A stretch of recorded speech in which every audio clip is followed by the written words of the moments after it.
Hi అండి, రాముల వారి అక్షింతలు ఎలా కలుపుకోవాలనేది ఈ వీడియోలో చూసేయండి. ఇక అక్షింతలు అయితే మనకి ఇలా చీటీలో వచ్చాయి కదా.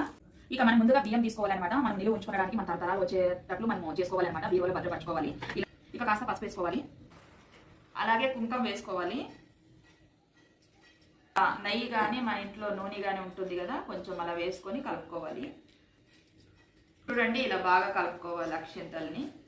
చూడండి, మనకైతే కొన్ని ఇచ్చింటారు కదా, ఇవి కొన్ని మనం ఈ అక్షింతల్లో కలుపుకోవాలి. ఇక కొన్ని ఉన్నాయన్నమాట, ఇన్ని ఉన్నాయి. ఇంకా ఇందులో ఇవి మనం శుభకార్యాలు మన ఇంట్లో జరిగేటప్పుడు కలుపుకొని మనము చేసుకుంటే మంచిదన్నమాట.